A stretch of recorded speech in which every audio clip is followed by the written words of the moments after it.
అందరికీ మురళీధర్ క్లాస్ రూమ్కి స్వాగతం. సో ఈ వీడియో ద్వారా ఈ school assistant social studies preparation చేసే వాళ్ళు రాసినటువంటి 3 పేపర్స్ మనకి 10వ తారీఖు ఆఫ్టర్నూన్ ఒకటి జరిగింది, 11వ తారీఖు మార్నింగ్, 11వ తారీఖు ఆఫ్టర్నూన్.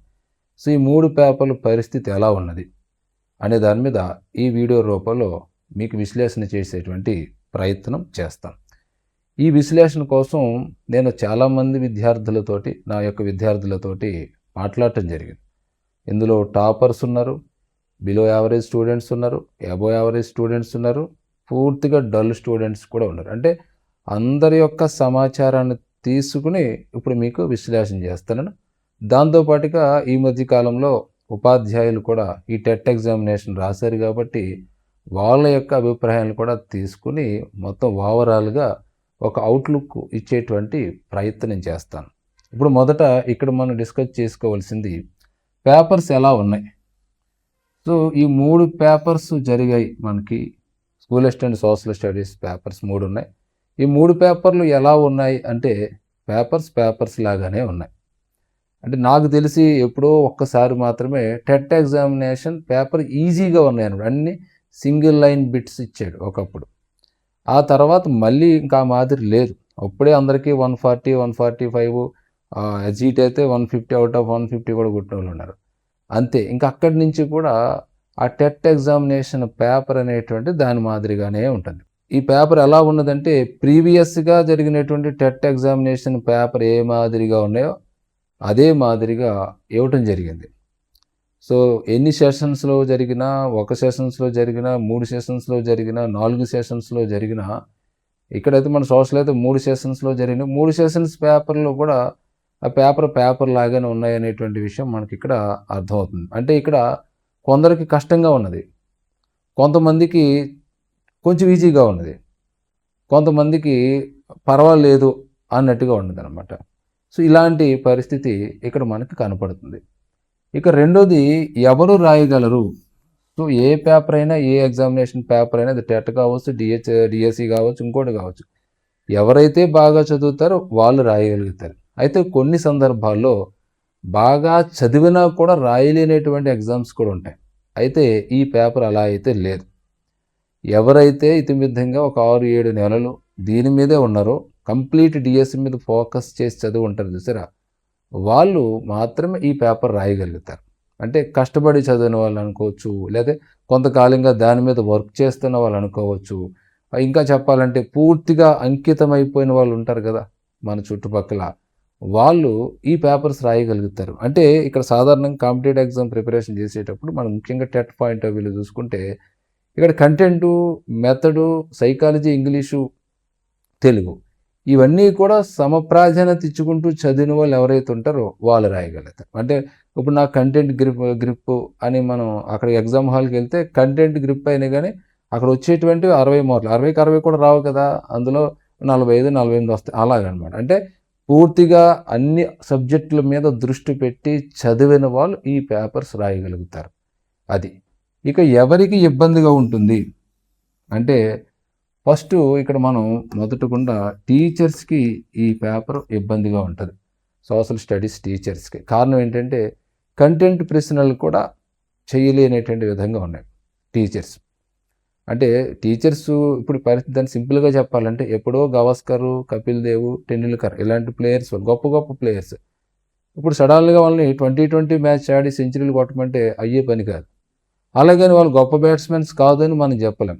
అంటే ఇక్కడ మనం అర్థం చేసుకోవాల్సింది ఏంటంటే టీచర్స్ ఇక్కడ రాయడానికి ఎందుకు ఇబ్బంది పడ్డారంటే వాళ్ళు చదివినటువంటి విధానం, వాళ్ళ పద్ధతి వాళ్ళది వేరు. ఇప్పుడు ఉన్నటువంటి పేపర్ విధానంగా వేరే ఉన్నదన్నమాట. పైగా వాళ్ళకి సంబంధం లేనటువంటి తెలుగు, సైకాలజీయో లేకపోతే ఇంగ్లీష్ ఇవన్నీ కూడా ఉండటం వల్ల టీచర్స్ నాకు తెలిసి మహా అయితే ఒక 10%, 20% అయినా రాయగలుగుతారేమో అటెంప్ట్ చేసిన వాళ్ళు, కానీ మెజార్టీ ఈ పేపర్ రాయలేరు.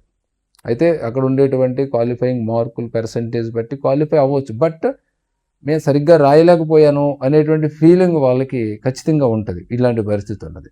ఇక రెండోది ఈ పేపర్ ఎవరు రాయలేరు అంటే చాలామంది పిల్లల్ని, స్టూడెంట్స్ని గమనిస్తున్నప్పుడు టెట్ ఎగ్జామ్స్ పేపర్ వాళ్ళ యొక్క ప్రిపరేషన్ ఎట్లా ఉంటుందంటే ఒక మోడల్ పేపర్ తీసుకోవటం, చదవటం, లేదా ఒక ఆన్లైన్ ఎగ్జామ్స్ రాయటం. ఆ రాయటం కూడా ఎలా ఉంటుందంటే ఆన్సర్‌లో టిక్ టిక్ పెట్టుకుంటూ వెళ్ళిపోతుంటారు.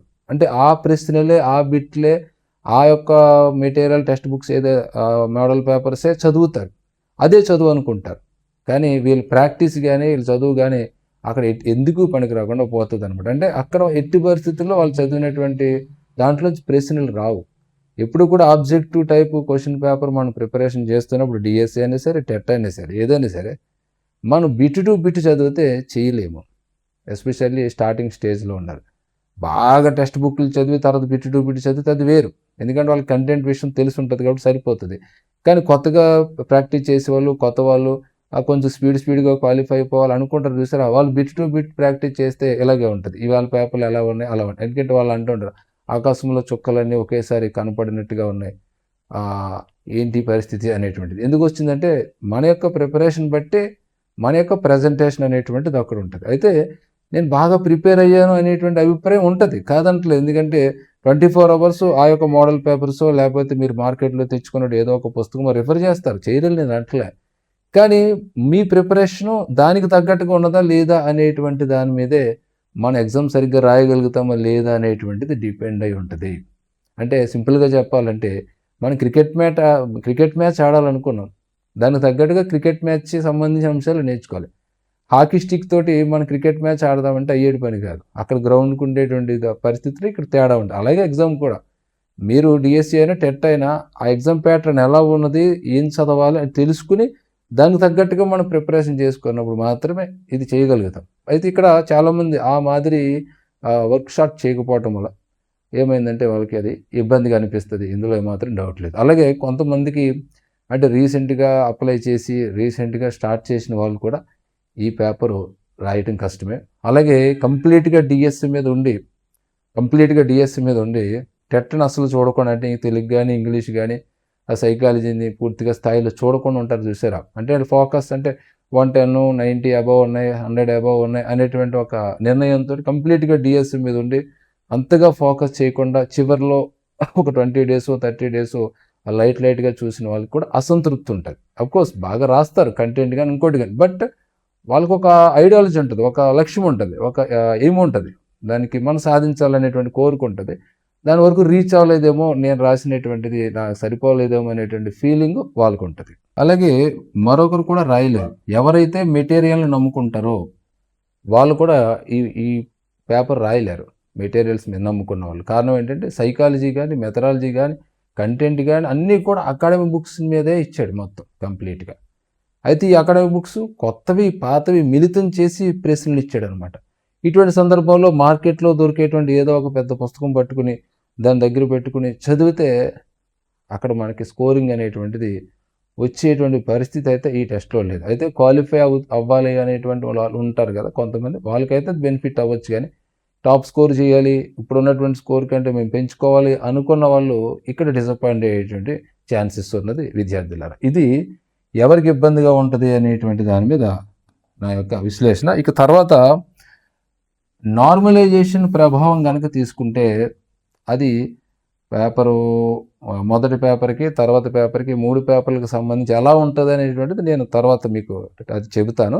ఇక తర్వాత ఎంతమంది క్వాలిఫై అవ్వచ్చు? అంటే 100 మంది గనక పరీక్ష రాస్తే 100 మందిలో ఎంతమంది అవ్వచ్చు? అంటే రాసిన వాళ్ళ యొక్క లిస్టు, వాళ్ళ యొక్క చెప్పినటువంటి అభిప్రాయాలు గనక తీసుకుంటుంటే బిలో 45 క్వాలిఫై అవుతారనేటువంటిది నా యొక్క అంచనా. మరి అది రైట్ ఆర్ రాంగ్ అనేటువంటిది ఆఫ్టర్ రిజల్ట్ మనకు తెలుస్తది. అంటే 100 మంది రాస్తే ఓ 45% క్వాలిఫై అవుతారు. మిగతా వాళ్ళు క్వాలిఫై కాకపోవచ్చేమో. ఎందుకంటే ఎగ్జామ్ అలా ఉన్నది. అలాగే చాలామంది ఎగ్జామ్ రాసినా కూడా సరిగ్గా చదవకుండా రాసినోళ్ళు ఉంటారు. సరదాగా ఒకసారి చూద్దాం అనేవాళ్ళు ఉంటారు. ఇలాంటి పర్సెంటేజ్ కూడా ఒక 30% ఉంటది. సరదాగా చూద్దాం అనేవాళ్ళు. సో అలా ఓవరాల్‌గా మనం కలిపి చూసుకుంటే అటువంటి పరిస్థితి ఉంటదేమో అనేటువంటిది నా యొక్క అభిప్రాయం. ఎందుకంటే చాలామంది పిల్లలు నాతో మాట్లాడినప్పుడు గోల పెట్టారనమాట. అంటే పేపర్ టఫ్‌గా ఉంది సార్, చాలా ఇబ్బందిగా అనిపించింది. అంటే వాళ్ళకి తెలుసు ఎందుకు టఫ్‌గా ఉన్నది. ఎందుకంటే మేము సరిగ్గా ప్రిపరేషన్ చేయలేకపోయాం సార్. ఇంకా కొంచెం చదువు ఉండవలసింది. ఆ ప్రశ్నలన్నీ కూడా చాలా తికమకగా పెట్టారు. మీ మీ మీ పేపర్ ఎలా ఉంటదో దానికంటే కష్టంగా లేదు, ఈజీగానే ఉంది. కానీ మేము ఇంకా ఈజీ కోరుకున్నాం అంటారు. సహజం అది. మనం ఈజీగా వెళ్ళిపోవాలి, ఈజీగా ఉండాలనేది కోరుకోవటం అనేటువంటిది నేనైనా ఎవరైనా సహజంగా కోరుకుంటారు. కానీ అక్కడ అలా లేకపోవడంతో డిసప్పాయింట్ అవ్వడం అనేటువంటిది జరిగిందనమాట. అంటే ఇట్లాగా ఈ క్వాలిఫైయింగ్ పర్సెంటేజ్ కూడా తగ్గేటువంటి ఛాన్సెస్ ఈ పేపర్కి ఉన్నది అనేటువంటి విషయాన్ని ఇక్కడ నా యొక్క అంచనా. చూద్దాం రిజల్ట్ ఇచ్చిన తర్వాత ఎట్లా ఉంటుందో. ఇక తర్వాత మాట్లాడుకుంటే మనం నార్మలైజేషన్ ప్రభావం ఎట్లా ఉంటుంది అనేది మనం నా విద్యార్థులు ఇచ్చినటువంటి సమాచారం ఆధారంగా నేను మీకు ప్రతి పేపర్ పరిస్థితికి చెప్తాను. అంటే ఈ పేపర్లో మనకి ఈ టెట్ పేపర్లో 5 సబ్జెక్టులు ఉంటాయి కదా, Telugu, English, psychology, content, method. అలాగే టాప్ స్కోర్ ఎంతవరకు చేయొచ్చు అనే దాని మీద ఒక అవుట్లుక్ అయితే మనం చేసుకునేటువంటి ప్రయత్నం చేద్దాం. మొదట 10వ తారీఖు ఆఫ్టర్నూన్ మధ్యాహ్నం జరిగినటువంటి పేపర్. సో డేటా మనం తీసుకున్నట్లయితే ఎలా ఉంటుంది? హలో చెప్పమ్మా. టిఫినా ఇడ్లీ ఏదైనా పట్టుకొస్తాను, బట్ క్లాస్లో ఉన్నాను. నేను మళ్ళీ చేస్తాను. సరే పరోటా తెస్తాను. స్టూడెంట్స్ ఇచ్చినటువంటి డేటా దాని ప్రకారం చూసుకుంటే 10వ తారీఖు మధ్యాహ్నం మనం తెలుగు గురించి మాట్లాడుకుంటే తెలుగు ఈజీగా ఉన్నది అని చెప్పారు. ఎక్కువ మంది తెలుగు ఈజీగా ఉందని చెప్పారు, కొంతమంది మోడరేట్గా ఉందన్నారు. అయితే ఎవరు కూడా డిఫికల్టీగా ఉందని చెప్పలేదు. అంటే ఇది నేను ఎవరిని ఉద్దేశించి చెప్తున్నానంటే కాస్త చదివి బుర్రపెట్టి చదివిన వాళ్ళు, దాని మీద దృష్టి పెట్టిన వాళ్ళు కోణంలో ఆలోచించుకోండి. ఏం చదవని వాళ్ళకైతే అన్నీ కష్టంగానే ఉంటాయి.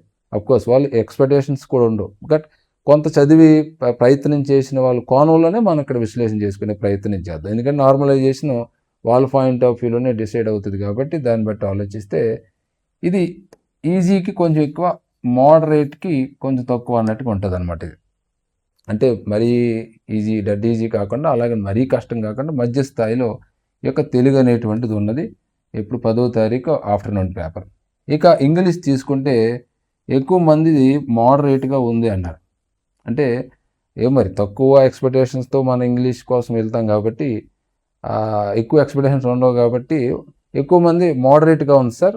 అలాగే డిఫికల్టీగా అంటే ఇంగ్లీష్ రాని వాళ్ళకైతే డిఫికల్టీగా ఉంటుందేమో, కానీ ఓవరాల్గా చూసుకుంటే మోడరేట్గా ఉన్నది అని చెప్పారు.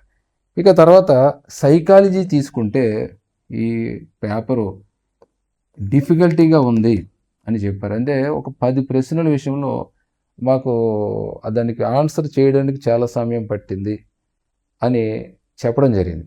అంటే దీనికి కారణాలు కూడా ఉన్నవి.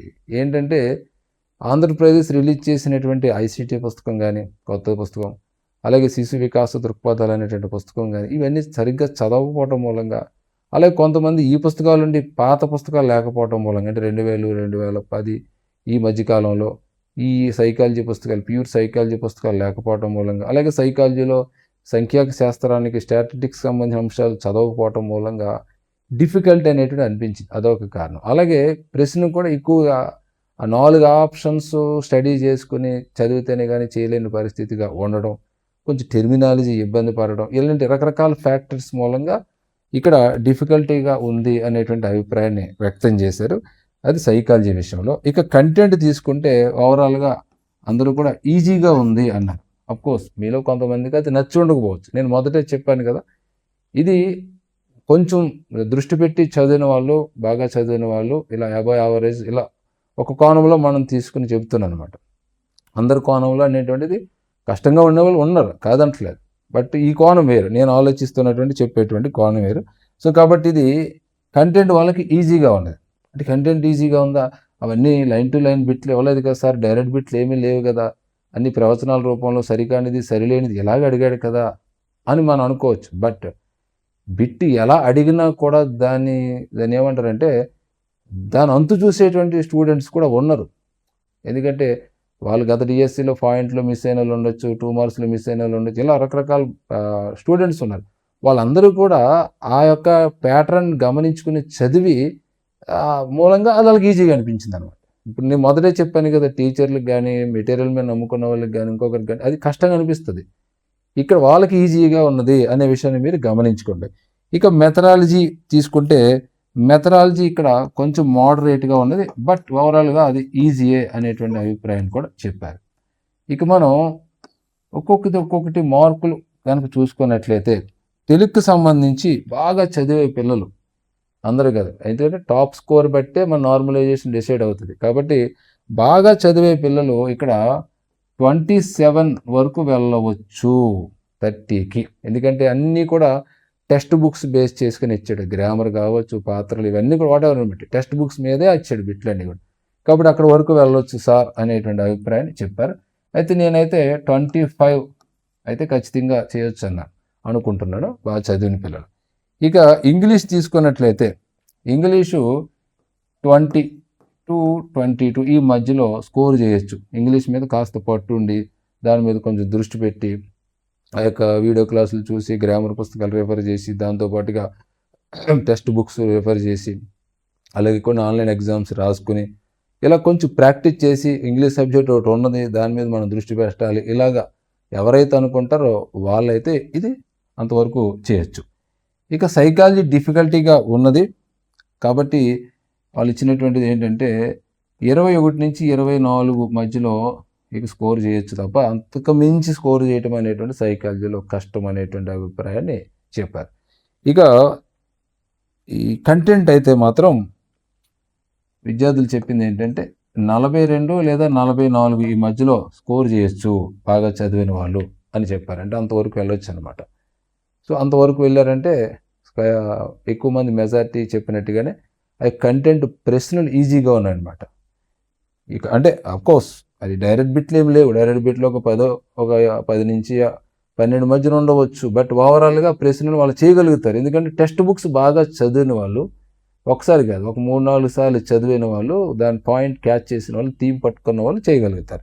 ఇక తర్వాత మెథడాలజీ ఇక్కడ సో కొంచెం ఈజీగా ఉండి కొంచెం మోడరేట్గా ఉండటం మూలంగా ఇది 9-10 వరకు కూడా మెథడాలజీ స్కోర్ చేయొచ్చు 12 మార్కులకి అనేటువంటి అభిప్రాయాన్ని వ్యక్తం చేస్తూ ఇక చివరాఖరిగా ఇది అంటే టాప్ స్కోర్ అంటే ఈ సెషన్లో బాగా టాపర్ ఉంటారు కదా, మంచి అదే పనిలో ఉన్నటువంటి వాళ్ళు ఉంటారు కదా, టాప్ స్కోర్ ఎంత ఉండొచ్చు మొత్తం లిస్ట్ ఒక 1000 మంది రాస్తారు అనుకుందాం. ఆ 1000 మందిలో బాగా హయ్యెస్ట్ స్కోర్ ఎంత ఉండొచ్చు అనే కోణం కనుక చూసుకున్నట్లయితే 125 వరకు చేయొచ్చు. 125 ప్లస్ అయితే 130 ప్లస్ అయితే ఈ పేపర్ రాదు. 130 ప్లస్ ఈ పేపర్ రాదు అని పిల్లలు ఇచ్చినటువంటి విషయం డేటా ఆధారంగా మనకి తెలుస్తుంది. అంటే ఓవరాల్గా చూసుకుంటే ఈ పేపర్ మనకి మోడరేట్గా ఉన్నది. అంటే మరీ కష్టం కాదు, అలాగే మరీ డెడ్ ఈజీ కాదు. సో మోడరేట్గా ఉన్నది అని చెబుతూ మోడరేట్ ప్లస్ అని చెప్పొచ్చు అనమాట. దీన్ని మోడరేట్ ప్లస్ అనమాట. ఇది 10వ తారీఖు జరిగినటువంటి ఆఫ్టర్నూన్ పేపర్. ఇంకా 11వ తారీఖు ఉదయం అంటే ఈరోజు నేను వీడియో చేసే రోజు ఇది ఉదయం.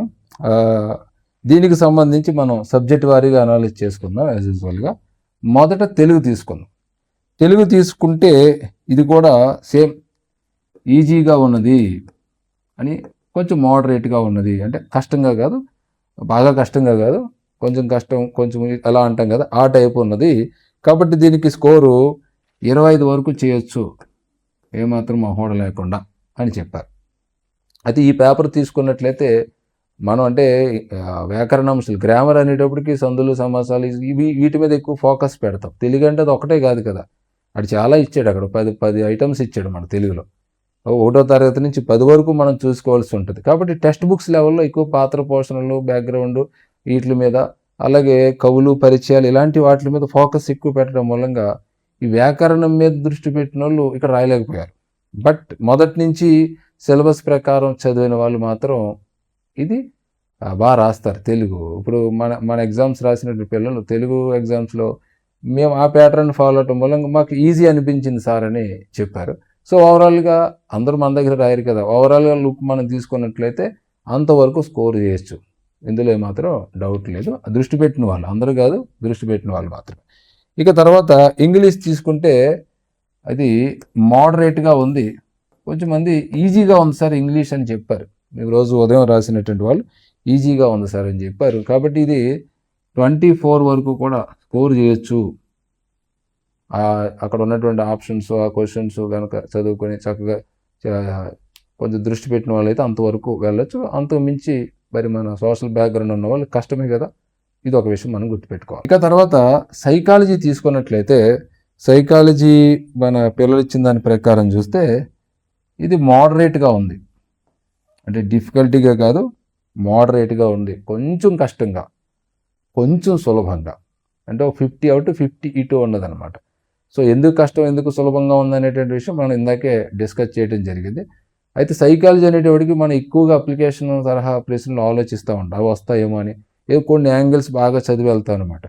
కానీ వాడు జనరలైజ్ చేసి ఇచ్చాడు. సైకాలజీ అంటే ప్యూర్ సైకాలజీ ఒకటే కాదు కదా, మనకి ఐసీటీ ఉంటుంది, మళ్ళీ అందులోని పెడగాలజీ ఉంటుంది, తర్వాత సైకాలజీ ఉంటుంది. ఇన్ని 3 అంశాలు చదవాలి. చదవకుండా మనం ఒకటే ప్యూర్ సైకాలజీ పట్టుకుని ఏ సిద్ధాంతాలు, ఏ రక్షణ తంత్రాలు, వికాస దశలు ఏదో బండగా వెళితే ఇది మనం చేయలేం. అందులో మాత్రం డౌట్ లేదు. అలా కాకుండా ఓవరాల్గా అన్ని సమపాలలో చదివిన వాళ్ళు మాత్రం అయితే చేయగలుగుతారు. సరే, ఎట్లా చూసినా కూడా ఇది మోడరేట్గా ఉన్నది, బాగా కష్టంగా లేదు, అలాగని సులభంగానూ లేదు, మధ్యస్థంగా ఉన్నది అనేటువంటి విషయం ఇది తెలుస్తుంది ఇక్కడ. సో దీనికి స్కోరు 25+ అయితే చేయొచ్చు అని చెప్పారు. ఇది కొంతమంది అయితే 27 కూడా వెళ్ళొచ్చు సార్, మరి అంత సినిమా లేదు అక్కడ అన్నారు. అది ఓకే, నేనైతే 25+ అని వేసుకుంటున్నాను. ఇక తర్వాత కంటెంట్ అయితే ఇది కూడా పిల్లలు ఈజీగా ఉందని చెప్పారు కంటెంట్.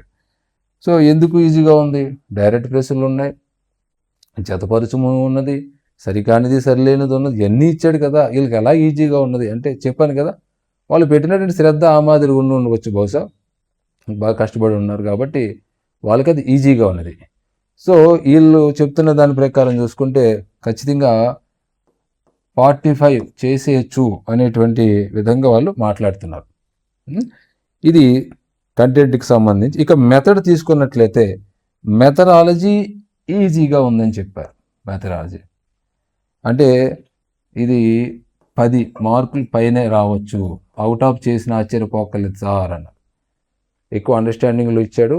అప్లై చేసిన బిట్లు కూడా మనం అలా చదివితే ఒక అకాడమిక్ పుస్తకాలు చదివి, పాత కొత్త పుస్తకాలు చదివి జాగ్రత్తగా చేస్తే అది మనం చేసేసే విధంగా ఉన్నది. మరీ డెప్త్ వెళ్ళిపోయి బుర్ర తిరిగేలాగా ఆ మెథడాలజీ ప్రశ్నలు లేవు అనేటువంటి అభిప్రాయాన్ని వ్యక్తం చేశారు.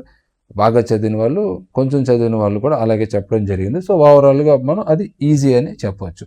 అంటే ఇది మనం పేపర్ చూసుకున్నట్లయితే ఇది కంప్లీట్గా మోడరేట్గా ఉందని మనం చెప్పవచ్చు. అంటే మరీ కష్టము కాదు, మరీ ఈజీగా కాకుండా మోడరేట్గా ఉన్నది. సో దీనికి ఎక్కువ మంది పిల్లలు ఇచ్చింది ఏంటంటే 130 వరకు రావచ్చు అనేటువంటి అభిప్రాయాన్ని చెప్పారు. సో నేను అనుకోవటం ఇది 126 అంతే, 126 అలా ఉండొచ్చేమో. అంటే ఒక్క మార్కు అటు ఇటు అయ్యేటువంటి అవకాశం ఉంది. ఇది 125 అనుకున్నాం, ఇది 126. నేను 126 ఎందుకు చెప్పానంటే కొంతమంది పిల్లలు 130 వరకు చేయొచ్చు సార్ అన్నారు. అంటే చెప్పినోడు అల్లరి చేయడు.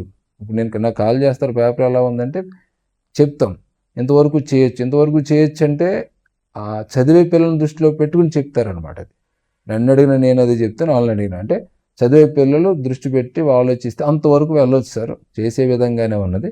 విత్ ఇన్ ది టెక్స్ట్ బుక్సే ఫాలో అయ్యాడు కాబట్టి చేసేయచ్చు, 130 వరకు చేయొచ్చు అన్నారు. కొంతమంది 127, 128 ఇలా చెప్పుకోవడం జరిగింది. సో ఓవరాల్గా అన్ని మిళితం చేసుకుంటే 126 వరకు టాప్ స్కోర్ ఉండొచ్చు అనమాట. అంటే ఈ సెషన్లో ఒక 1000 మంది రాస్తే అందులో ఫస్ట్ ర్యాంక్ కూడా 126 వరకు రావచ్చు అనమాట. అంటే ఓవరాల్గా చూసుకుంటే 122 to 126 మధ్యలో ఇక్కడ మనకి టాప్ స్కోర్ నిర్ణయించబడవచ్చు ఈ సెషన్కి.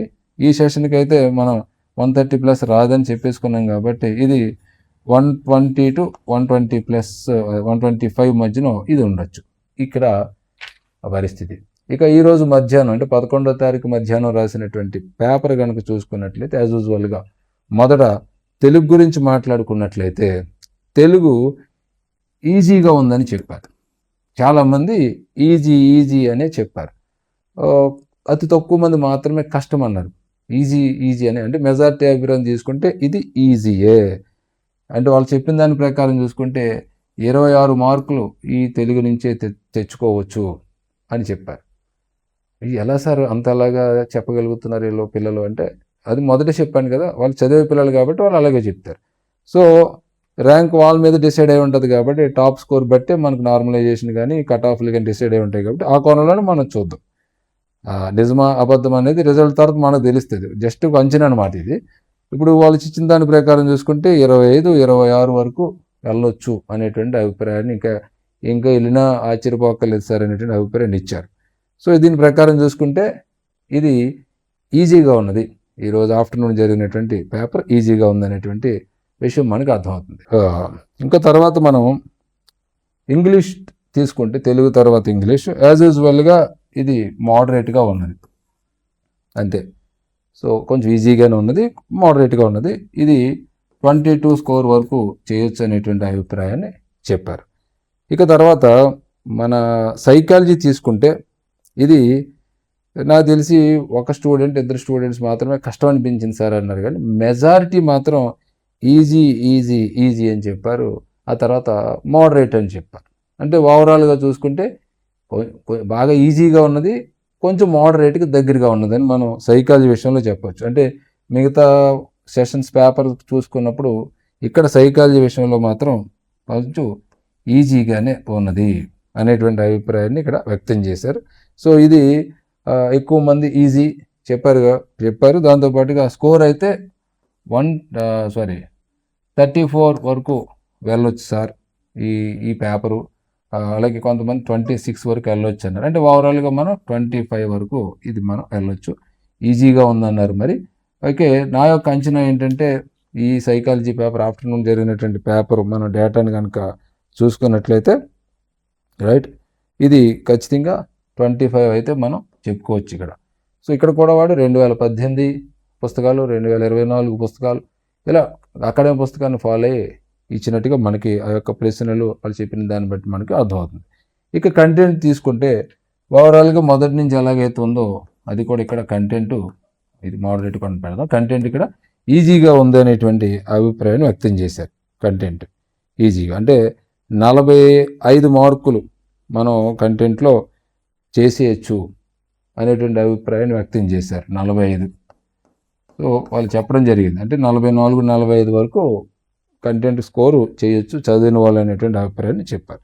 ఇక తర్వాత మెథడాలజీ తీసుకున్నట్లయితే మెథడాలజీకి సంబంధించి ఎక్కువ మంది ఈజీగా ఉందని చెప్పి అవుట్ ఆఫ్ చేసేది సార్ ఇది బాగా చదివినవాడు, ఎందుకంటే అది చూస్తుంటేనే మనకి తెలుస్తూ ఉంటుంది అనేటువంటి అభిప్రాయాన్ని వ్యక్తం చేశారు. ఇది పిల్లలు ఇచ్చినటువంటి డేటాను బట్టి నేను మీకు చెబుతున్నటువంటి వివరణ అనమాట. అయితే ఇది ఈ విశ్లేషణ రైట్ ఆర్ రాంగ్ అనేటువంటిది ఇప్పుడు తెలియదు. ఎప్పుడు తెలుస్తుంది అంటే మొత్తం రిజల్ట్ వచ్చిన తర్వాత అప్పుడు తెలుస్తుంది. అయితే ఈ లోపల కొంత మీరు అంచనా వేసుకోవచ్చు. ఇప్పుడు 3 పేపర్లు బట్టి మనం అంచనా వేసేటువంటి ప్రయత్నం చేద్దాం. ఇది టాప్ స్కోర్ మనం చెప్పలేదు కదా, టాప్ స్కోర్ వచ్చి మనకి ఇక్కడ ఇచ్చిన దాని ప్రకారం చూసుకున్నట్లయితే రైట్ దొరికింది. రైట్, ఇది 130+ చేసేది సార్ అన్నారు. బట్ నేనైతే 128 దీనికి ఇస్తున్నాను. అంటే ఈ సెషన్లో రాసినటువంటి విద్యార్థికి టాప్ స్కోర్ 128 రావచ్చని నా యొక్క అంచనా. కొంతమంది అయితే 130+ చేసేది సార్ ఈజీ, బాగా ఈజీగా ఉందని అంటున్నారు. ఏమో వాళ్ళ కోణం ఏమో కానీ నా కోణం అయితే అది. సో ఇట్లా మనం చూసినప్పుడు స్కోర్ మనకి ఇలా కనపడుతుంది.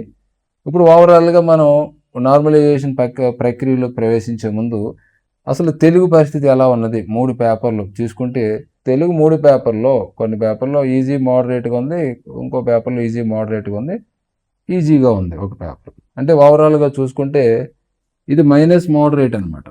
అంటే మోడరేట్గా అంటే కొంచెం తక్కువ ఉంది, అంటే కాస్త ఈజీగా ఉంది అనేటువంటి విషయాలు మనకి తెలుస్తుంది. అట్ ద సేమ్ టైం 3 పేపర్లో ఉన్నటువంటి తెలుగు అంశాలు ఒకే రకంగా లేవు. ఇక్కడ ఈక్వలైజేషన్ అక్కడ కనిపించట్లేదు అనమాట. ఒక పేపర్లో ఒక పాలు ఎక్కువ, ఒక పేపర్లో ఒక పాలు తక్కువ అన్నట్టుగా ఉంది. ఇక తర్వాత ఇంగ్లీష్ తీసుకున్నట్లయితే, సో ఇంగ్లీష్కి అందరూ చెప్పిన దాని ప్రకారం చూసుకున్నట్లయితే ఇది మోడరేట్గా ఉందన్నమాట. కష్టమో కాదు, ఈజీ కాదు అన్నట్టుగా ఉంది. సో దాని మీద మన సోషల్ పెద్ద ఎక్స్పెక్టేషన్స్ ఉండవు కాబట్టి అది మోడరేట్గా ఉన్నది. ఇక తర్వాత సైకాలజీ తీసుకున్నట్లయితే ఇది కాస్త భిన్నంగా ఉన్నదన్నమాట. ఒక పేపర్ సైకాలజీ కష్టంగా ఉన్నది, ఒక పేపరు మోడరేట్గా ఉన్నది, ఒక పేపరు ఈజీ కాకుండా ఈజీ కంటే కొంచెం దిగువ మోడరేట్గా మాదిరిగా ఉన్నది. అంటే ఇది మోడరేట్ ప్లస్ అనిగా మనం చెప్పవచ్చు. అంటే ఓవరాల్గా మనం చూసుకుంటే అంటే మోడరేట్ కంటే కొంచెం కష్టంగా ఉంది అనేటువంటి పరిస్థితి ఇక్కడ మనకు కనపడుతుంది. సో కంటెంట్ ఓవరాల్గా ఈజీగా ఉన్నది, అలాగే మెథడాలజీ కూడా ఓవరాల్గా ఈజీగా ఉన్నది. అంటే ఇక్కడ మనకి ఈ నార్మలైజేషన్ ప్రక్రియలో ఏం జరగవచ్చు ఈ 3 పేపర్లకు సంబంధించిన కనుక చూసుకున్నట్లయితే నాకు తెలిసి నార్మలైజేషన్లో ఏమీ జరగదు అనే విషయం నాకు తెలుస్తుంది. ఎందుకంటే ఒక పేపర్ బాగా టఫ్గా ఇచ్చి ఇంకో పేపర్ బాగా ఈజీగా ఇచ్చినప్పుడు మాత్రమే మనకు మార్కుల వ్యత్యాసంలో ఎక్కువ కనపడుతూ ఉంటుంది. కానీ ఇక్కడ పరిస్థితి లేదు కదా. టాప్ స్కోరు 120 ఈ ప్లస్లో ఉన్నప్పుడు వ్యత్యాసం 1-1.5 వ్యత్యాసం మాత్రమే మనకి కనపడుతుంది. సో అది కంప్లీట్ సెషన్ అయ్యేటప్పటికి అది ఇంకా భారీ స్థాయికి వెళ్ళేటువంటి ఛాన్స్ అయితే ఉండదు. సో ఓవరాల్గా మనం చూసుకున్నప్పుడు అన్నీ కలిపి కొడితే 127 అది టాప్ స్కోరు అలా ఉండేటువంటి ఛాన్సెస్ ఉన్నది. కాబట్టి ఇదివరట్లాగా 4 మార్కులు కలుస్తాయి, 6 మార్కులు కలుస్తాయి అనేటువంటిది ఈ సెషన్స్ ఉండకపోవచ్చేమో. ఎందుకంటే పెద్దగా వ్యత్యాసం మనకి కనపట్టలేదు. ఎందుకంటే ఆ కంటెంట్ ఆల్ ఇన్ వన్ అన్ని చోట్ల కంటెంట్ ఈక్వల్గానే ఉన్నది. ఎంత ఈక్వల్గా ఉన్నదంటే ఇంటర్మీడియట్ నుంచి కొన్ని ప్రశ్నలు 3 సెషన్లోనే అడగడం జరిగింది. అలా 3 సెషన్లు అడిగిన ప్రశ్నలన్నీ మనం చూస్తే ఒకటే ప్యాటర్న్ ఫాలో అయ్యాడు అనమాట. అంటే ఇట్లాగా 3 కంటెంట్లో కూడా ఒకే రకమైనటువంటి పద్ధతి ఉంది కాబట్టి అది మెజారిటీ అదే కాబట్టి మనకి అక్కడ పెద్దగా వ్యత్యాసం లేదు. అలా కాకుండా ఒక చోట 45 మార్కులు వచ్చి ఇంకో చోట 25 మార్కులు వస్తే అప్పుడు ఆ పేపరు నార్మలైజేషన్లో ఎగుడు దిగుడుగా ఉండేటువంటి అవకాశం ఉన్నది. కానీ ఇక్కడ ఆ పరిస్థితి ఉందా అంటే లేదు. అలాగే మెథడ్ తీసుకుంటే మెథడ్ కూడా 3 మెథడ్స్లో కూడా 3 పేపర్లో కూడా మెథడాలజీ ఈక్వల్గా అనిపిస్తున్నది. ఏ పద్ధతి ఫాలో అయ్యాడు, మొదటి పేపర్లో ఏ పద్ధతి ఉందో రెండోది అలాగే ఉంది, మూడోది అలాగే ఉన్నది. డైరెక్ట్ బిట్లు ఉన్నాయి, అండర్స్టాండింగ్ బిట్లు ఉన్నాయి, అప్లికేషన్ బిట్లు ఏ పర్సెంటేజ్ ఆ పర్సెంటేజ్లోనే ఫాలో అయ్యాడు అనమాట. కాబట్టి అక్కడ కూడా పెద్దగా వ్యత్యాసం కనిపించదు. అంటే 60 మార్కుల స్కోరు దగ్గర మనకి 3 పేపర్లో కూడా వ్యత్యాసం చూస్తే పెద్దగా లేదనమాట. ఇది మనం గమనించుకోవాల్సింది. అంటే ఇక్కడ ఒక్క తేడాల్లో నాకు నా అంచనా ప్రకారం ఒక్క తేడాల్లో సైకాలజీ విషయంలో వస్తుంది తేడాల్లో, అలాగే తెలుగు విషయంలో తేడా వస్తుంది కొంచెం, ఒకటి అటు ఇటు ఒకటి ఇటు అన్నట్టు ఉన్నది. అయితే ఇది పెద్ద డిసైడ్ చేసేస్తుందా? నార్మలైజేషన్లో నాకు ఒక 5 మార్కులు కలిసిపోతాయి, 10 మార్కులు కలిసిపోతాయి, 7 మార్కులు కలిసిపోతాయి, లేకపోతే అయ్యో నా మార్కులు పోతాయేమో అనేటువంటి ఆందోళన ఇప్పుడు సోషల్ స్టడీస్ ప్రిపరేషన్ చేసే వాళ్ళకి అక్కర్లేదు. సో పెద్దగా వ్యత్యాసం అయితే ఉండదు విద్యార్థులారా. సో ఇది నేను ఈ 3 పేపర్లకి ఇచ్చినటువంటి వివరణ. సో నా అంచనా ప్రకారం మీకు ఇంకా చెప్పాలి అంటే ఇప్పుడున్న దాని ప్రకారం చూస్తే ఇవాళ జరిగినటువంటి పేపర్ ఏదైతే ఉన్నదో ఆఫ్టర్నూన్ 11వ తారీఖు ఆఫ్టర్నూన్ జరిగిన పేపర్ ఏదైతే ఉందో అది కొంచెం ఈజీగా ఉంది. సో దాని ముందు జరిగింది కొంచెం కష్టంగా ఉంది, దాని ముందు జరిగింది ఇంకొంచెం కష్టంగా ఉంది, అంతే తప్ప బాగా కష్టమైతే కంపేర్ చేసుకుంటే మార్కుల వ్యత్యాసం ఉండాలి. ఇప్పుడు 128 అన్నాం, ఇక్కడ 110 వచ్చిందని అప్పుడు తేడా వస్తుంది. కానీ ఆ పరిస్థితి ఉండదు. ఎందుకంటే ఈ సెషన్లోనూ తెలివైన పిల్లలు ఉంటారు, ఈ సెషన్లోనూ తెలివైన పిల్లలు ఉంటారు, ఈ సెషన్లోనూ తెలివైన పిల్లలు ఉంటారు. సో వీళ్ళు ఆ స్కోర్ని వాళ్ళు లాగేస్తారనమాట. అప్పుడు ఏమవుతుంది, తూకం సరిగ్గా సరిపెట్టేస్తారన్నమాట. సో అట్లాగా జరిగేటువంటి ఛాన్స్ అయితే ఉన్నది. అయితే ఇక్కడ అంటే టాప్ స్కోర్లో వ్యత్యాసాలు ఉండవు, కానీ దిగువకి వెళ్ళేటప్పటికి కూడా వాళ్ళకి కొంచెం అటు ఇటు క్వాలిఫైయింగ్ దగ్గరగా ఉండే వాళ్ళకి క్వాలిఫై ఛాన్సెస్ అయితే పుష్కలంగా ఉంటాయి. సో ఇది కంప్లీట్గా నా యొక్క పర్సనల్ ఒపీనియన్ కాదు, చాలామంది విద్యార్థులతో మాట్లాడిన తర్వాత ఇచ్చినటువంటి అభిప్రాయం. అలాగే వాళ్ళు చెప్పింది జరిగిపోద్ది అనుకోవడానికి, నేను చెప్పింది జరిగిపోవడానికి, ఎందుకంటే భవిష్యత్తుని ఆవిడ ఊహించలేం కదా, ఒక అంచనా మాత్రమే, ఎగ్జిట్ పోల్ లేక ఒక అంచనా. ఇది చూద్దాం ఏం జరుగుతుందో ఏంటి అనేటువంటిది. అయితే ఒకటి మాత్రం నాకు క్లియర్ కట్గా తెలుస్తుంది, మార్కుల వ్యత్యాసం పెద్దగా ఉండకపోవచ్చు, నార్మలైజేషన్ ఎఫెక్ట్ అనేటువంటిది గట్టిగా తగిలేటువంటి ఛాన్స్ అయితే ఉండకపోవచ్చు. ఇది మాత్రం నాకు అర్థమవుతుంది. అందరికీ నమస్కారం, జై హింద్.